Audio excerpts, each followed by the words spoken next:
Radhe Radhe everyone. आज की video में मैं आपको बैसाख बुद्ध पूर्णिमा की बहुत ही सरल पूजा विधि बताऊंगी। देखिए, बैसाख बुद्ध पूर्णिमा इस वर्ष 12 मई दिन सोमवार को मनाई जा रही है और कुछ ऐसे ग्रह योग हो रहे हैं कि इस वर्ष बैसाख बुद्ध पूर्णिमा के दिन स्नान, दान और व्रत का बहुत ज़्यादा महत्व है। तो वैसाख बुद्ध पूर्णिमा हमें 12 मई को मनानी है। इस दिन सुबह या शाम किसी भी टाइम आप पूजा कर सकते हैं।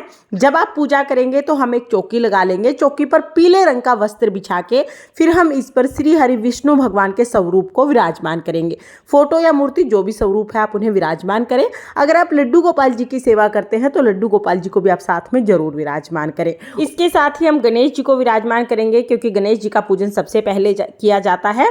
और बुद्ध पूर्णिमा के दिन जब हम भगवान विष्णु का पूजन करते हैं तो माता लक्ष्मी का पूजन भी हम जरूर करते हैं, क्योंकि पूर्णिमा के दिन भगवान विष्णु के साथ माता लक्ष्मी का पूजन करने से घर में धन धान्य की बरकत होती है और माँ लक्ष्मी की कृपा बनी रहती है। तो इस तरह से सभी को विराजमान करके हम चौकी लगा लेंगे। चौकी लगाने के बाद सबको हम जल के छींटे लगाकर भाव रूप में स्नान करा देंगे। लड्डू गोपाल जी को आप पूर्ण स्नान करा लीजिएगा, बाकी सबको आप भाव रूप में जल के छींटे लगा के स्नान करा सकते हैं। उसके बाद हम देसी घी का दीपक जलाएंगे। दीपक जला के हाथ जोड़ के संकल्प करेंगे, हे भगवान, आज मैं आपके निमित्त व्रत पूजन कर रही हूँ या कर रहा हूँ। आप मेरी पूजा को स्वीकार करें और मेरी गलतियों को क्षमा करके मेरी मनोकामनाओं को पूर्ण करें। इसके बाद देखिए, जल के छींटे लगा के हमने स्नान करा लिया था। फिर वस्त्र के रूप में हम कलावा समर्पित कर देंगे। आपके पास जनेऊ है तो आप जनेऊ समर्पित कर दीजिएगा। फिर हम चंदन का तिलक लगाएंगे। अगर आपके पास चंदन नहीं है तो आप हल्दी से तिलक लगा सकते हैं। पीले रंग का पूर्णिमा के दिन बहुत महत्व होता है, तो आप हल्दी या चंदन का तिलक जरूर लगाइए। उसके बाद हम रोली समर्पित कर देंगे। फिर हम फूल समर्पित कर देंगे। अगर फूल आपके पास नहीं है तो कोई बात नहीं, बगैर फूल के भी आप पूजा कर सकते हैं। इसके बाद देखिए, जब भी आप पूर्णिमा का पूजन करें तो भगवान विष्णु को आप तुलसी जरूर समर्पित करें, क्योंकि बगैर तुलसी के भगवान विष्णु भोग नहीं लेते हैं। तो यहाँ पर हम तुलसी समर्पित कर देंगे। अब हम भोग समर्पित करेंगे। तो देखिए, पूर्णिमा के दिन सफ़ेद चीज़ों का भोग समर्पित करना बहुत शुभ माना जाता है। तो आप सफ़ेद कोई भी मिठाई ले सकते हैं, आप खीर बना सकते हैं या कोई भी सफ़ेद मिठाई आप भोग के रूप में समर्पित कर सकते हैं। कुछ ना मिले तो चीनी या पतासा भी समर्पित कर सकते हैं। साथ में जो भी ऋतुफल अवेलेबल हो आप ऋतुफल का भोग लगा सकते हैं। और पूजा में रही कमियों को पूरा करने के लिए दक्षिणा जरूर समर्पित कर दीजिएगा। इसके साथ ही पूर्णिमा के दिन अगर हो सके तो सफेद रंग के तिल आप जरूर समर्पित कीजिएगा। तो सफेद तिल मैंने समर्पित कर दिए हैं। अब हम जल समर्पित कर देंगे, क्योंकि जल के बिना कोई भोग पूर्ण नहीं होता। तो 1 लोटा जल हम समर्पित करेंगे। इसके बाद पूर्णिमा को हमें छोटा सा हवन करना होता है। तो देखिए, हवन करने के लिए गाय के गोबर से बने हुए उपले को जला के आप हवन कर सकते हैं, या आप चाहें तो सिर्फ कपूर जला के भी आप हवन कर सकते हैं। मुख्य रूप से हमें अग्नि प्रज्वलित करनी है। तो यहाँ पर हमने अग्नि प्रज्वलित कर ली है। उसके बाद जिस भी पात्र में आपने अग्नि को रखा है उस पात्र का पूजन करेंगे, तिलक लगाएंगे, अक्षत समर्पित करेंगे। फिर हम सबसे पहले घी की 2 आहुतियां समर्पित करेंगे। गौरी गणेश के नाम की आहुति हम घी की समर्पित कर देंगे। उसके बाद हमें हवन सामग्री लेनी है और भगवान विष्णु के नाम की 5 आहुति हमें समर्पित करनी है।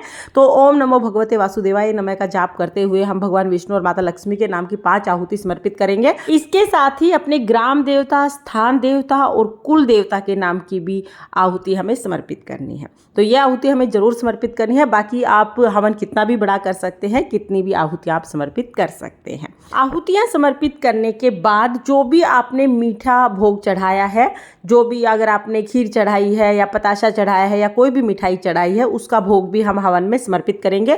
क्योंकि जब हम अग्नि में भोग समर्पित करते हैं तो भोग सीधा देवताओं को मिलता है। तो यहाँ पर जो भी आपने भोग चढ़ाया है वो आप अग्नि में जरूर समर्पित करें। तो यहाँ पर हमने भोग समर्पित कर दिया है। इसके बाद हमारा जो हवन है ये पूर्ण हो जाएगा। हाथ जोड़ लेंगे और फिर हमें कथा सुननी होती है। तो कथा सुनने के लिए हम क्या करेंगे, हम 1 लोटा जल ले लेंगे। जो हमने पहले 1 लोटा जल ले रखा है, उसके बाद हम थोड़े चावल अपने हाथ में लेंगे और चावल हाथ में लेके अब हम बुद्ध पूर्णिमा की व्रत कथा सुनेंगे। व्रत कथा का वीडियो आपको चैनल पर मिल जाएगा, लिंक डिस्क्रिप्शन में दे दूंगी, आप वहां से देख लेना। या आपके पास अगर व्रत कथा की पुस्तक है तो आप वहां से भी व्रत कथा सुन सकते हैं। कथा सुनने के बाद जो हाथ में चावल थे वो जल के लोटे में डाल देंगे और उसके बाद हम आरती करेंगे। तो बहुत ही प्रेम पूर्वक पहले हम गणेश जी की आरती करेंगे, उसके बाद भगवान विष्णु की आरती करेंगे, लक्ष्मी जी की आरती करेंगे। बहुत प्रेम पूर्वक आरती करने के बाद हाथ जोड़ छोड़कर पूजा में रही कमियों के लिए क्षमा याचना करेंगे और अपनी मनोकामनाओं को पूर्ण करने के लिए श्री हरि विष्णु भगवान से प्रार्थना करेंगे। उसके बाद हम अपने सीधे हाथ में थोड़ा सा जल लेंगे और हवन के ऊपर से 2 बार वार के पूजा को पूर्ण कर देंगे। इस तरह से हमें बुद्ध पूर्णिमा का पूजन करना है। ये पूजा अगर शाम के समय कर सकें तो बहुत अच्छी बात, आप शाम के समय कर लीजिएगा। शाम के समय ना कर पाए तो सुबह भी कर सकते हैं। पूजा करने के बाद जो जल का लोटा है ये हमें चंद्रमा को अर्घ देना है। जो भी भोग प्रसाद आपने समर्पित किया है वो घर में सभी सदस्यों को प्रसाद के रूप में हम बांट देंगे। अब देखिए, पूर्णिमा की जब हम पूजा करते हैं तो सफेद भोग चढ़ाना बहुत शुभ होता है। सफेद कोई भी मिठाई आप चढ़ा सकते हैं। हो सके तो बुद्ध पूर्णिमा की जब आप पूजा करें तो खीर का भोग समर्पित करें, क्योंकि खीर का भोग समर्पित करने से लक्ष्मी माता प्रसन्न होती हैं और घर में धन धान्य की बरकत होती है। तो खीर का भोग आप समर्पित कर दीजिएगा। पूर्णिमा को चंद्रमा के पूजन का बहुत ज्यादा महत्व है। तो शाम को जब चंद्रोदय होंगे उस समय पर 1 लोटा जल लेकर उसमें मीठा डालें और चंद्रमा को भी आप अर्घ जरूर दें, क्योंकि पूर्णिमा का व्रत तभी पूर्ण होता है जब हम चंद्रमा को अर्घ देकर चंद्रमा का पूजन करते हैं। तो इस तरह से बहुत सरल तरीके से आप बुद्ध पूर्णिमा का पूजन कर सकते हैं।